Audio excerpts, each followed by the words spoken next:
어떤 이들은 내 그림에서 시를 본다고 말하는데 나는 과학만을 본다. 신인상주의를 창시해내며 현대 예술의 방향을 바꾼 화가 조르주 쇠라. 1888년대부터 화가로서 활동을 시작한 쇠라는 주류 예술계로부터 인정받지 못하자 같은 처지에 있던 여러 화가들과 어울리며 그들만의 예술 세계를 구축하게 되는데요. 마침내 그는 이 시절 친구로 지낸 화가 폴 시럈과 함께 점묘법, 즉 멀리서 그림을 보았을 때 혼합되는 미세한 색점을 칠하여 시각적 혼색을 만드는 기법을 개발하였고, 이를 기반으로 한 작품을 만들게 됩니다. 그는 무려 2년에 걸쳐 심혈을 기울인 끝에 하나의 대작을 완성했고, 이것은 선배 화가 피사로의 권유하에 제8회 인상파 전시회에도 출품되었으니 이것이 바로 1886년작 그랑드자트 섬의 일요일 오후였습니다.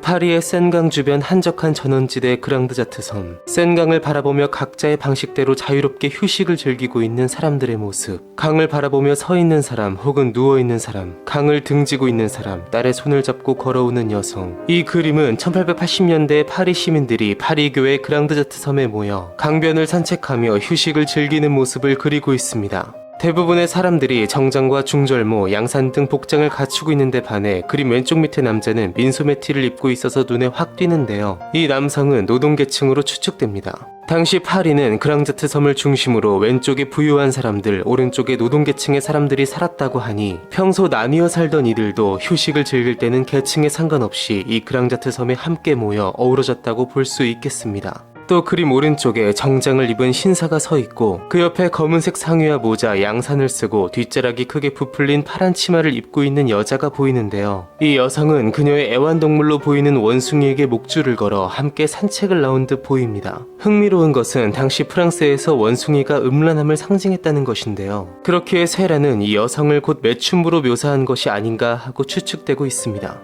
한편 이 그림의 주요한 특징으로 무려 40여 명의 인물들이 거대한 캔버스를 가득 메우고 있는데 반해 그림 속 분위기는 사람 간의 소통은커녕 잔뜩 얼어붙은 것 마냥 극도로 정적이고 고요하다는 것인데요. 여기에는 사실 그만한 이유가 있으니 모네가 자연에서 받은 찰나의 인상을 놓치지 않고 빠르게 화폭에 담아냈다면 쇠라의 작품은 단순히 자연에서 받은 인상을 표현한 것이 아닌 실험적 도전으로서 2년간 작업실에 틀어박혀 무려 70점 이상의 예비 스케치와 드로잉을 거치며 만들어낸 인위적 결과물이었다는 것입니다. 쇠라는 사실 기존의 인상파가 빛에만 지나치게 얽매인 나머지 형태를 일그러뜨리고 있다는 점에 대해 강한 불만을 느끼고 있었는데요. 그는 오랜 연구 끝에 이것에 대한 해결책으로 색채를 원색으로 환원하는 등 색채 원리를 과학적으로 체계화하는 한편 무수한 점으로 형태를 구성하는 점묘법을 도입함으로써 기존의 인상주의가 무시한 조형 질서를 다시 구축하고자 한 것이었으니 인상주의를 과학적 방법으로 추진하고자 한 그의 이러한 획기적 시도는 이후 신인상주의라 불리게 됩니다. 1891년 3월 이 대작을 발표하고 나서 성공가도에 들어설 무렵 쇠라는 만 31살이라는 너무도 이른 나이에 병으로 갑자기 세상을 떠나게 되는데요. 이처럼 그가 요절한 데다 다른 인상파 화가들처럼 순간의 인상으로 대량의 작품을 제작하기보다는 여러 실험적 시도로 하나의 작품에 장시간을 투자한 만큼 현재 그의 남아있는 작품은 손에 꼽을 정도로 적습니다. 그러나 그는 그 짧은 시간 동안 그렇게나 적은 수의 작품으로 19세기 회화의 역사를 바꾸어 놓았고 오히려 현재 그의 작품을 많이 볼 수 없기에 그가 자신의 몸을 혹사시키면서까지 무려 2년의 시간을 바쳐서 남긴 이 대작이 우리에게 더 값지게 느껴지는 것이 아닐까요?